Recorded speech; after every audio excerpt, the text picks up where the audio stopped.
I spent the last 3 years making games. I made 2D games, 3D games, games for PC, for mobile, big, small. I made it all. I even released a whole game on Steam.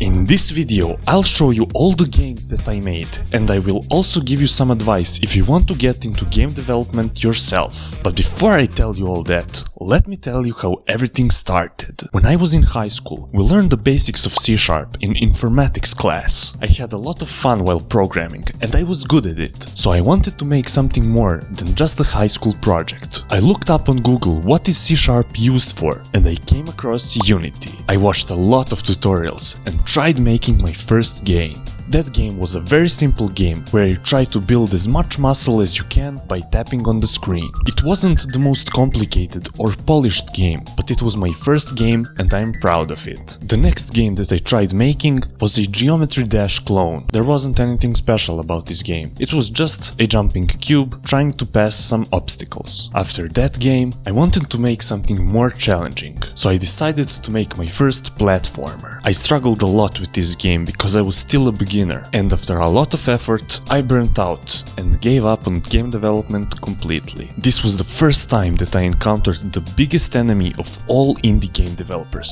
quitting. Even though I stopped making games in this period, I was still engaged with the community. A few months later, I saw that one of the YouTubers that I was watching is hosting a game jam. I saw that as an opportunity to give game development one more chance. But this time, I decided not to do it alone. I teamed up with an artist from Portugal, and in the 7 days that the challenge lasted, we made a little game about a devil who decided to make some chaos because his internet was slow. This game jam reminded me of how fun it is to make games and how much more fun can it be if you make them with someone else. So I decided to keep going. I set the goal for myself to become a full-time game developer. For the next game, I decided to once again team up with someone, but my friend from Portugal had some other occupations, so I needed to find a new teammate. I looked online and asked a lot of artists if they wanted to make a game with me, but all of them rejected me. Some said they don't have time, some wanted money up front, and some didn't even respond. But in the end, I was alone. I was very close to giving up again, but then happened the most important event in my game development career. I remembered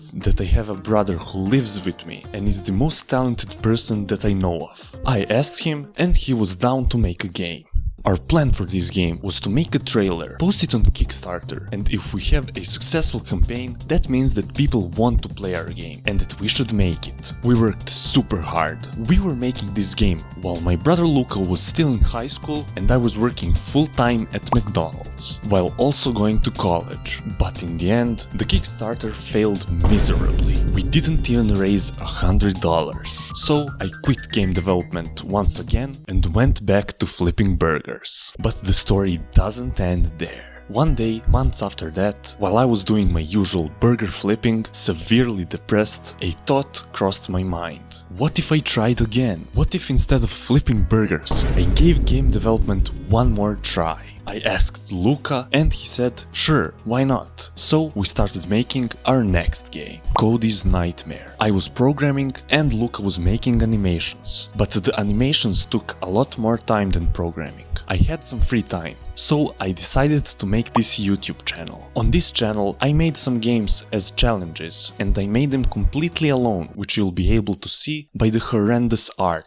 First, I made a game in 7 days as a challenge. It is a game about collecting Bitcoin and fighting a huge NFT boss in the end. After that, I decided to make my first 3D game, which I also recorded for YouTube and even improved it in the second video. Then I made my first mobile game, participated in some game jams, and even made a game about my favorite YouTuber at the time, Dani. Those are games that I made for my YouTube channel, in between developing Cody's Nightmare. But there was one more game that I made before releasing Cody's Nightmare. That game was called Icy Picy. It was for mobile devices, and it was about a cute penguin who is trying to save the world from global warming. I got really burnt out from YouTube, so I focused 100% of my energy on developing Cody's Nightmare. And a few months after that, we finished it and released it on Steam. This was our first commercial game, and if you want to see more about it, I made a full video about the experience of releasing my first game. All the games that I mentioned in this video were made in Unity, but there is one game engine that we really wanted to try out. So the game that we are currently working on is being developed in Unreal Engine 5. The game is called Silly Billy, and it's a multiplayer horror survival game where you have to hunt down a huge clown monster called Silly Billy. You can wishlist it on Steam, and the demo will be available soon.